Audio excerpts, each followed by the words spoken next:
Hello everyone and welcome to today's product tutorial. Today I'm going to show you how to use the Aqua painters. Aqua painters come in a set of 2 and retail for $17. You get one with a large tip and one with a small tip. How they work: it's a nice nylon bristle. You unscrew that from the bottom, you fill it with water into the reservoir, put that back on, and when you squeeze, water will come flowing through there. That way everything is contained in one unit. You don't have to have a separate cup of water and a separate brush. They're very easy to use, great for a beginner or for advanced. Today I'm going to show you 2 different ways to use them. One is a more beginner technique and one is a little bit more advanced, but they're both very simple, and please feel free to try them no matter what your level of stamping. First I'm going to show you basically a color book technique. What I did was I took a butterfly from the Papillon Potpourri set and I stamped it in the archival black ink on some shimmery white cardstock. I'm going to take 2 classic ink stamping pads.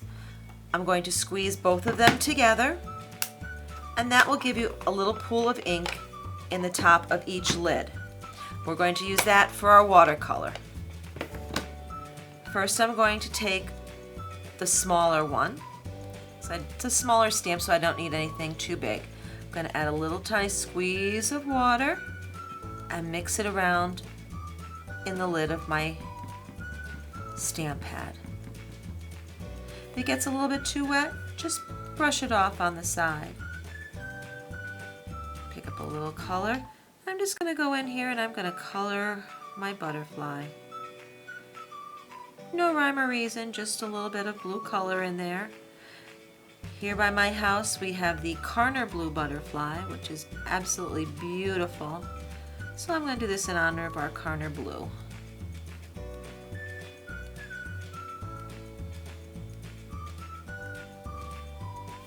Wipe that off. And I'm going to take a little tiny bit of Wisteria Wonder. That was Marina Mist that I used.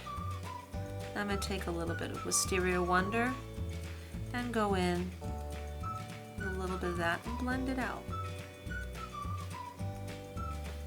And again with this.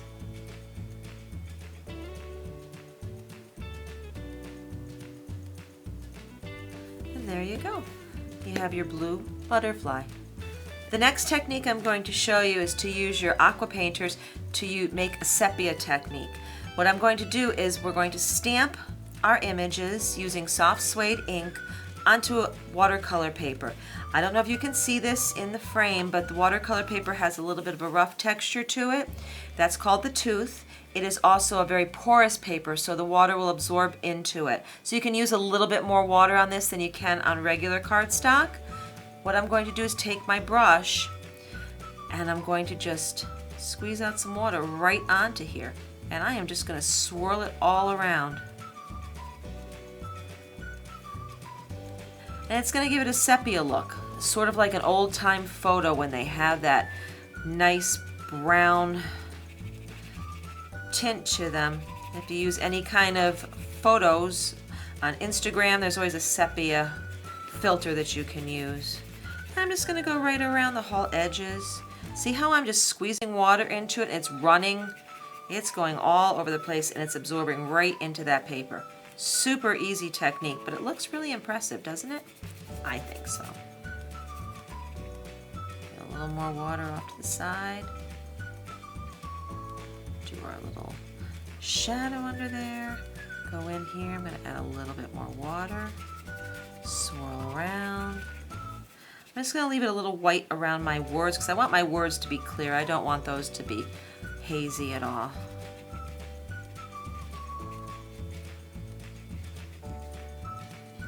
And there you go. That is very quick and easy. I guess that could be a beginner technique as well. Very easy to do that. So this is our final card. What I did was mount that onto some soft suede cardstock and onto some thick Whisper White. Nice little card, very quick and easy. So here are 2 techniques that I showed you using the aqua painters today. When you watch my videos, you will see I use this technique a lot. I love watercolor. Aqua painters are one of my favorite tools to use.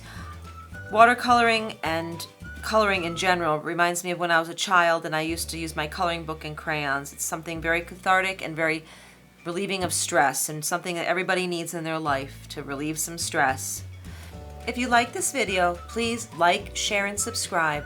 For a list of the products used today and card dimensions, please click the link in the video description. Don't forget to check out my website, stamptillyoudrop.com, for more ideas. I'm also on Facebook and Instagram. Thank you for watching, and happy stamping!